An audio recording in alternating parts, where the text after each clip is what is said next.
climate conference in Dubai, and you're right. I mean, there was this flurry of activity at the very beginning, but still, there is plenty of action to be done. And at the end of this summit, of course, the goal is to have this text, this treaty, wrapping in many of those key points from all those agreements that have been made, which of course are mostly voluntary. The focus today is on cities, and to join me to talk a little bit more about it, Nik Nazmi, Minister of Environment and Climate Change for Malaysia. Thank you so much for being here. Focus on cities. I just want to ask you, first of all, about the effects of climate change on cities in Malaysia. Yeah, I mean, we are feeling it right now. We are in the tropics. We are used to the heat, but we've realized that in the last few years, especially the urban heat island effect is getting worse. We've had heat waves which were even hotter than what we are used to in Malaysia.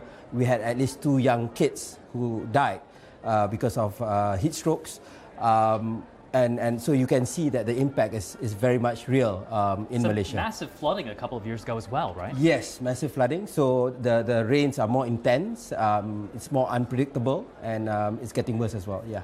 Malaysia is also home to these vast tropical rainforests. Deforestation had been an issue in Malaysia, but recently some good news, dropping by more than 50% over about the past 5 years.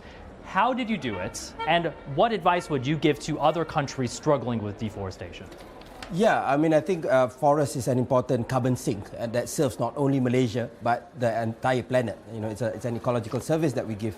And I think one of the things that we've achieved, one is we've had an ecological fiscal transfer by working with the UN and learning from other countries. We are now giving money to state governments. We are a federation. For them to conserve and protect and add to the forest. And that has increased tremendously over the last few years. At the same time, and I know that it's very controversial in Europe, but things like palm oil, we have emphasized on sustainable palm oil, which I don't think is getting enough recognition. And now, almost all of our planters are covered under the Sustainable Palm Oil Initiative. Last year, you actually announced that Malaysia would not build any more coal-fired power plants. The challenge, though, of course, also comes to what do you do with your existing power plants? Because we know that those need to be phased down. How do you deal with trying to move towards greener forms of energy and put those relatively new coal power plants aside? Yeah, so we were there. Malaysia was there with President Macron of France and John Kerry of the US to discuss about the coal transition accelerator. And I think our point is that, and it was acknowledged by most of the participants, is that the coal power plants in Asia are young compared to the ones in Europe. So it's much more expensive to retire them compared to the ones in the West. So, we are interested, and we are doing in Malaysia. What we are trying to do is we're planning to launch a request for information to get ideas on mothballing, early retirement, or co-firing of coal power plants to reduce the carbon emissions as a way out of the situation. We're at the halfway point now, just about, of COP28. There's been some progress. We saw that at the very beginning with an agreement on the Loss and Damages Fund. What do you make so far of the way that the summit has been progressing, and what do you hope to see now in the second half? I think the loss and damage achievement was big because it's been much awaited, and I think that's a credit to the presidency and other countries who made it happen. But I think the next step, I mean, if you're just talking about loss and damage, we are also looking that it should not be monopolized by one institution. It cannot be just the World Bank. In my discussions with the European Union diplomats in Malaysia, the European Investment Bank, for example, or other banks can also play a role.